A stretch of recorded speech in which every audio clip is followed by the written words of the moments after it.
It began on a gray, rainy Tuesday morning. The kind of rain that makes the city feel like it's holding its breath. I found an envelope in my mailbox, no stamp, no return address, just my name, written in a handwriting that felt oddly familiar, though I couldn't place it at first. I'm a journalist. I cover crime, tragedy, the things people whisper about but rarely confront. Over the years, I've learned to ignore strange letters, anonymous tips, little pranks meant to scare. But something about this envelope was different. The paper rustled like dry leaves when I opened it, and inside was a single sheet of lined paper, inked in neat, deliberate cursive. "Please, you have to listen," it began. Then a name, a full name, and a date. A woman who had gone missing nearly a year ago. Her case was still open, cold, but not forgotten. I had reported on her disappearance when it happened, the searches, the vigils, the neighborhood in shock, but after months without leads, it faded into the city's background noise. The letter was precise, describing where she had been, small details only she, or her captor, could know. And then, a chilling line, someone was watching her, even now, as she wrote to me. I read it again and again, a cold knot settling in my stomach each time. The very next day, another envelope arrived. The handwriting was different, scratchier, trembling, desperate. Fear dripped from every letter, starkly contrasting the careful politeness of the first. She wrote of where she had been held, the sounds that haunted her at night, the uncertainty of surviving until morning. I barely slept that night, my mind spinning with disbelief and guilt. Had someone broken into her life to send these? Was this a cruel joke, or a real cry for help?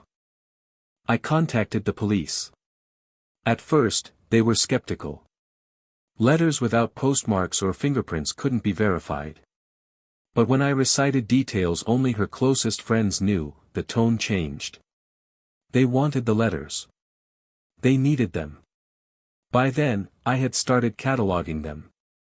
Typing each one, comparing phrases, studying the ink, the paper, the subtle consistencies in rhythm. The handwriting changed slightly, as though fear had twisted the pen in her hand, but the voice was unmistakably hers. Each letter became more urgent, more desperate. She was alive, she claimed, but she wasn't safe, not for a moment. Weeks passed. The letters came like clockwork, sometimes daily, sometimes every few days.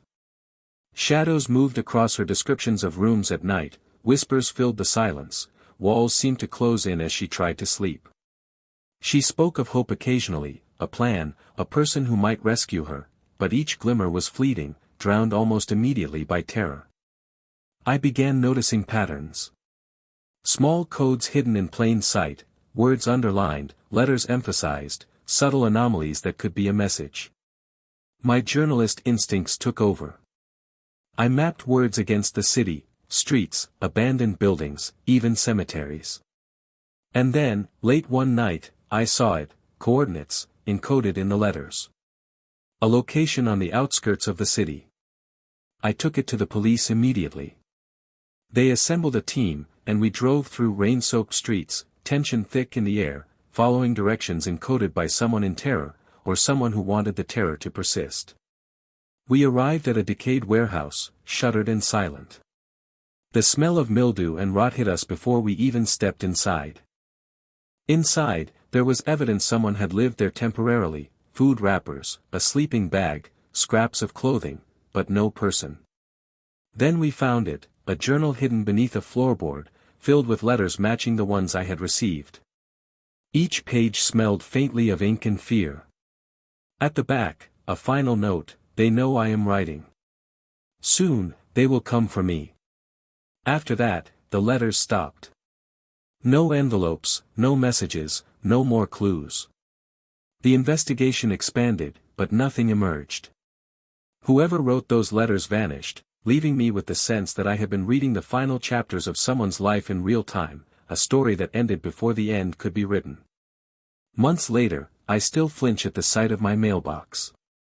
The letters were never traced. I will never know if she escaped, if she survived, or if her final words were a warning too late. Sometimes, when I'm alone at night, I swear I can feel her presence in the rhythm of the letters, the cadence of her voice reaching across time.